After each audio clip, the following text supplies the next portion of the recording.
Today's podcast, we are back in my garage surrounded by a surfboard for a table and some bikes. And if you weren't here for episode 1, then you might be wondering, why are we recording in a garage? And of course, mate, this is where it all began just over 3 years ago. We started this podcast to two reasons. One, we knew that doctors didn't get any financial education and we could really struggle to make better financial decisions. Doctors were paying too much tax because they didn't know what they could claim tax back on. They were making bad financial decisions because nobody teaches us about money. Even worse, some medical schools and royal colleges still to this day consider a sales pitch from a restricted financial advisor to be medical education. That is not medical education, that is exploitation of doctors' financial naivety. So we built this podcast so that we could help as many of our colleagues to learn all the financial skills that they need. And the second reason we built it was so that we could help, if they needed it, link them to an independent financial advisor that was vetted by us and actually understood doctors and wasn't a financially trained salesperson. That was 3 years ago. Incredibly, what started in a garage with just me and you, one microphone and a surfboard for a table has grown, and we've just passed 1 million downloads. So first thing to say is a massive thank you to anyone that's shared this with their colleagues, told your friends about it. We're all in this together. We're all struggling under the savage real terms pay cuts. We're all struggling with the new pension regimes. All of our incomes have been frozen or worse. So thank you to anyone that's shared this. I can't believe that we made it to 1 million downloads. Yeah, it's amazing. Yeah, thanks guys. It's absolutely, you believe it.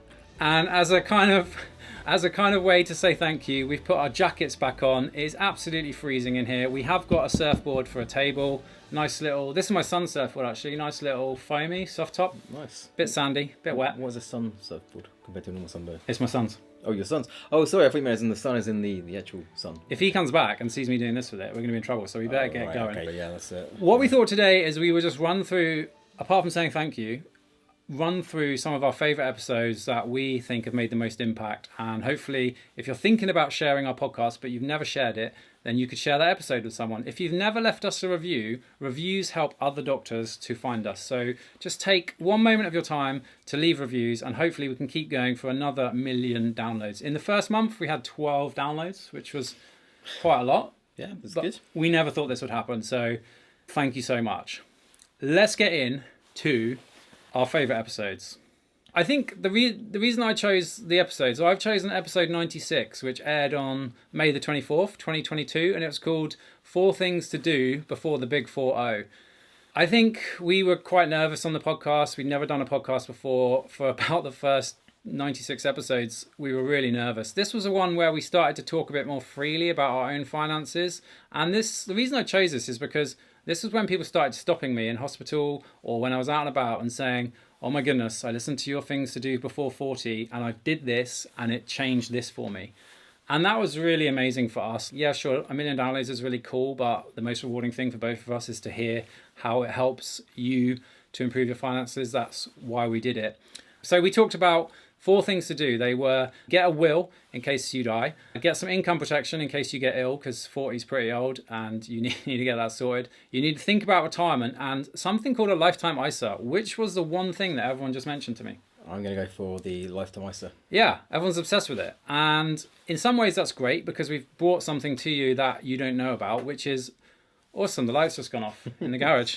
Do you know what the problem is? Oh, nice. Yeah, this isn't the original garage, right? Because I had it rebuilt, and so it's actually nicer than it was before. I think it's colder though. It's nicer, but I think it's colder. Yeah, or and maybe I just don't remember how cold it was before. But it doesn't smell of sweaty wetsuits. No, that's true. I haven't been out surfing for ages because of my hand, although this board is wet, so the kids have been out.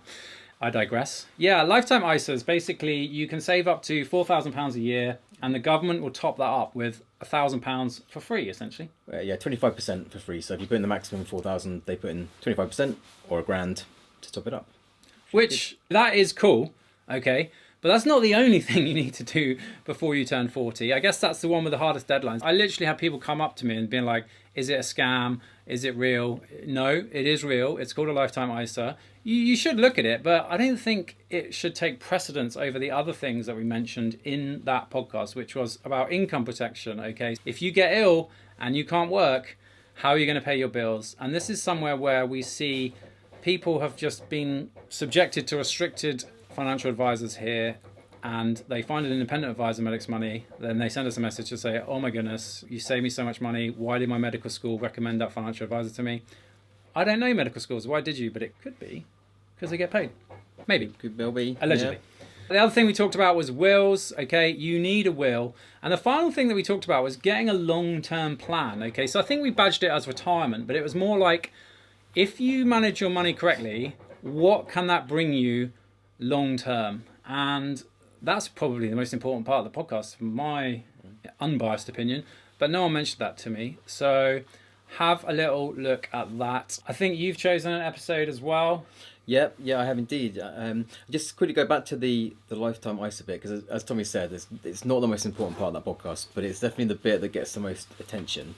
If you're under 40, we would recommend that you definitely set one up. You can even just set one up with just a small amount of money in it, and that will then give you the option, the flexibility to utilize it when you need to or want to. Because once you get to your 40th birthday, the second you turn 40, you've lost that option forever. Okay. I actually, and this is really bad, I'm full of not taking my advice. I actually set my ISA up on the day, I was 39 years, 364 days old. I set mine up in a panic, thinking, I've got to do this. And if I hadn't done that, I'd have just completely lost the option forever. Yeah, don't do what I do. Just set one up when you can. Even if you put a very tiny amount in it, then you've got it forever. Okay. Yeah, great tips, mate. I didn't want to get on the weeds on this one, but you've made me. Okay, so things which happened to me about this which made me concerned. Number one, somebody came up to me and said, oh, I listened to your Lifetime ISA podcast. It was so amazing. I decided to stop my NHS pension contributions to top up my Lifetime ISA. And they were a 40% taxpayer. We can't give you financial advice on this podcast, but there is I can't think of a reason why I would always maximise out my NHS pension and then look at other things such as Lifetime ISA, things like that. Because effectively you're getting 25% bonus from the Lifetime ISA. Yeah. But as a 40% taxpayer, if you put money in your pension, you're getting a...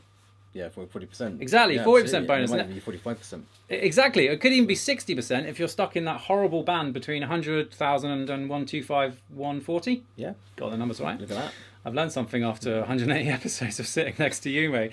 Yeah, just try to think about it logically, because that makes no logical sense. And the other thing is your Lifetime ISA can be used to buy your first property. And we went into detail about that. I'm not going to do it here. But let's just say you're not going to use it for that, and you're going to use it to fund your retirement.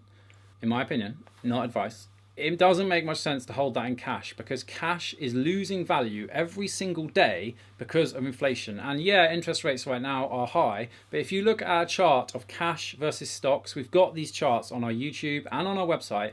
Over the long term, stocks and shares massively outperform cash. Okay, so just a bit of extra detail there. I think if you're going to hold it for a long time, like I'm going to hold mine for a long time. So for that reason, I put it in stocks and shares. But I guess at the minimum, just think about it. But just don't forget that the NHS pension is an amazing deal.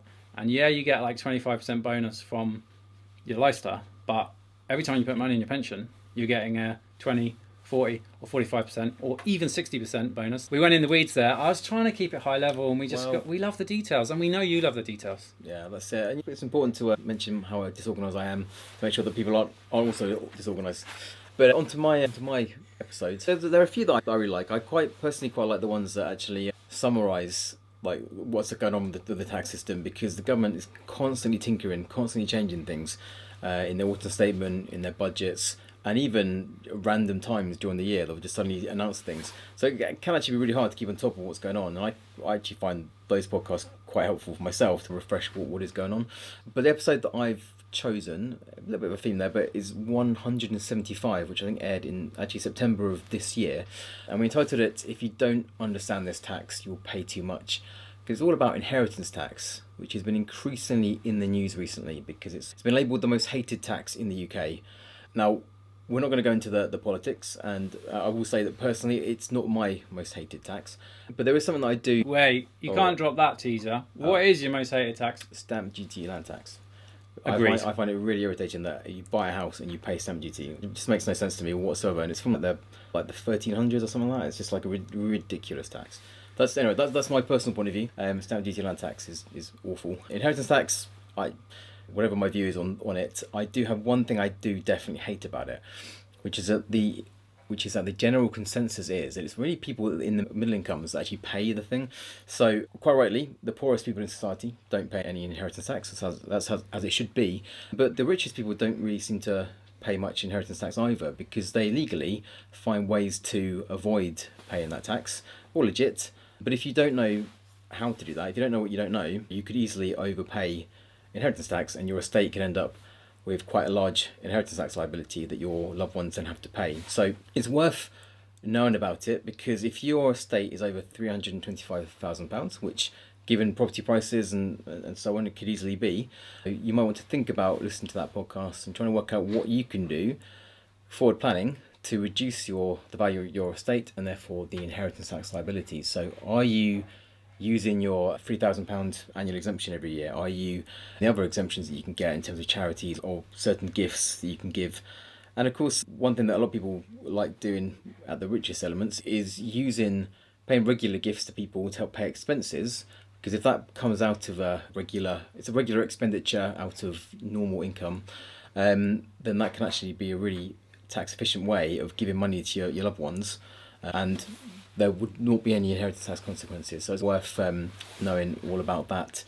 Also, in that, I don't wish to get too sort of morbid and stuff, but we did talk about something really important in that podcast, which is that for those healthcare professionals that sadly died in the COVID-19 pandemic, and I think it's estimated that over 800 of them did, there is a 100% exemption from inheritance tax for those people. A really important exemption that not many people know about. The uptake of that exemption is apparently incredibly low.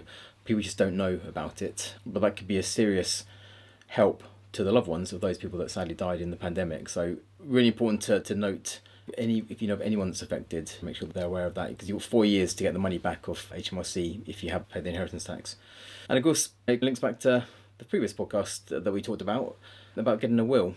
If you don't have a will, then the very antiquated and complicated interstate rules apply, and your assets may not go where you want them to go. It's quite an interesting little chain of where assets go. I think at the very bottom of the chain, if there's literally no one else to give it to, then the king will get all your money, and your cats as well, all your chattels, including your pets, like my cats. So again, really important to think about getting that will, and think about all these things that you might be able to do to minimise your liabilities. And that's what we're here to do. Really. It's money. We're here to empower you guys to understand these taxes, what you're paying, why you're paying them, and if there are any ways to legitimately and legally reduce your liability, then we're going to give you that knowledge where we can. Yeah, amazing. This is also going out on YouTube, so the comments drive the algorithm. If you haven't followed us on YouTube, check it out. But let us know in the comments, what is your most hated tax? Yours. You said yours. The other thing to say is that's why we love this podcast, because that bit about COVID exemption inheritance tax, that is geeky, high level knowledge. I love that we dispense that knowledge. At the time, which was a terrible time, we did some work with the Healthcare Workers Foundation, and we just helped anyone affected pro bono to sort out their finances. Again, that was some of the most rewarding work for me personally doing, and people in a terrible situation. So that was great. I'm freezing. My hands are going blue. I've thought of taking my hands out of my pockets the entire time, but pretty much I'm amazed that your hands are out in this environment, this harsh environment. So thank you so much for the support over the last couple of years to get us to 1 million downloads. If you haven't followed us on YouTube, subscribed, left a review, click the like button, just do it now. It helps other healthcare professionals. We know that there's so many non-doctors listening to this, and we are working on something for you right now. In the interim, we have a tax guide for nurses. medicsmoney.co.uk/nurses. The nurses need help. The physios need help. We're coming to help you, and with everyone's support, we can do that. So thank you so much for listening. Let's get back to our lovely podcast studio and out of this cold, horrible garage. I can't feel my feet. But yeah, thanks guys. See you on the next podcast. Thanks for watching and listening. Oh, that was good.